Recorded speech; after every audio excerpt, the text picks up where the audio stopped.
जाड़े ने मेरी बालकनी पर दस्तक दे दी है। ये मुझे कैसे पता चला?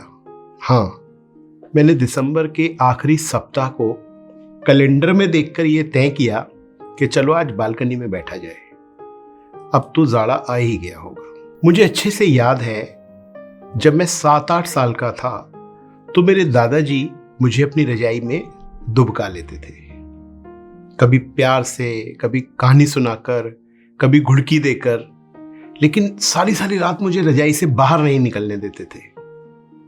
सिर पर बादाम रोगन की मालिश, गले में देसी घी से तो जैसे जाड़ा भी डरता था। पानी को गर्म करना और फिर एक एक बाल्टी गर्म पानी मिलना जैसे जाड़े की प्रेजेंस को कंफर्म करता था। दिवाली के 8-10 दिन पहले सारे गर्म कपड़े बाहर निकल आते थे। अलमारी से, संदूक से, कोल्की से सब कपड़ों को बाहर निकालकर धूप लगाने का काम मानो शुरू हो जाता था। पता ही नहीं चलता था कि मेरे गर्म कपड़े हर साल कैसे छोटे हो जाते थे।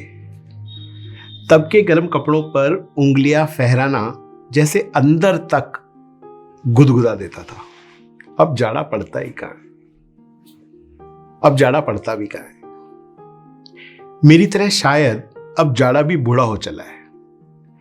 दिवाली से लेकर लगभग होली तक गर्म कपड़ों की जरूरत पड़ती थी। अलमारी में गर्म कपड़ों को रखने की जगह को लेकर हम भाई बहनों में बराबर झगड़ा होता था, नोक-झोंक रहती थी। घर में सभी के पास अपनी अपनी शॉल होती थी, जिसे बिस्तर पर तकिए के नीचे रखकर सोना जैसे कंपलसरी था।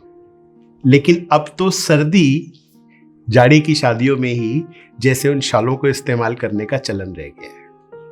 ठीक भी है, अब पहले जैसा जाड़ा पड़ता ही कहां है। जाड़े में मिलने वाले हलवे और बाजरे की खिचड़ी को याद करके इस उम्र में अभी भी मुंह में पानी आ जाता है। जवानी तक भी जाड़े की धूप, मूंगफली, गुड़ की पट्टी, संतरों की महक को जैसे समझ नहीं पाया था। लेकिन अब तो जैसे इन सब के बिना जाड़ों का कोई मतलब ही नहीं है। लेकिन लगातार जाड़े कम हो रहे हैं, ऐसा लगता है कि अब जाड़े पड़ता ही कम है। गर्म चाय के गिलास को चारों ओर से हाथों में पकड़कर उसकी गर्माहट महसूस करने की कोशिश कर रहा हूं, जबकि पहले इसी तरह से एक चाय की प्याली को हाथों में लेकर गालों की और आंखों की जैसे पूरी सिकाई कर लिया करता था। गर्म पानी की बाल्टी में थोड़ा सा नमक और 2 टोबे सरसों का तेल डालकर पैरों की सिकाई का मतलब नहीं पता था, लेकिन अब कसम से इसमें बहुत मजा आता है। दादी भी कहती थी ऐसा करने से सारा जाड़ा भाग जाएगा, और हां, भाग भी जाता था। अब तो बच्चों ने मेरे बिस्तर पर मेरी चादर के नीचे इलेक्ट्रिक हॉट ब्लैंकेट लगा दिया है। लेकिन पिछले साल तो मुझे उसको एक बार भी चलाना नहीं पड़ा। या यूं भी कह सकते हैं कि अब जाड़ा पड़ता ही कहां है। मुझे हर जाड़े में उसे ऋषि कपूर वाले स्वेटर की याद आ ही जाती है, जो मुझे मेरी पत्नी ने हमारी पहली वर्षगांठ पर दिया था।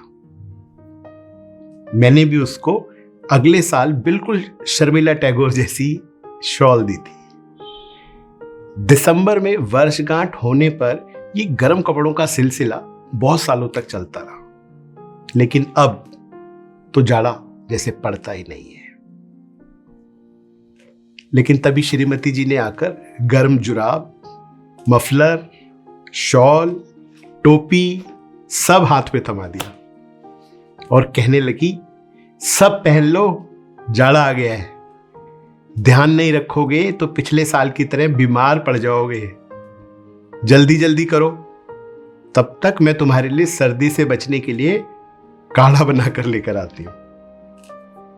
और मैं जैसे मन ही मन अब भी ये कहता हूं कि श्रीमती जी, जाड़ा पड़ता ही कहां है, जाड़ा पड़ता ही कहां है।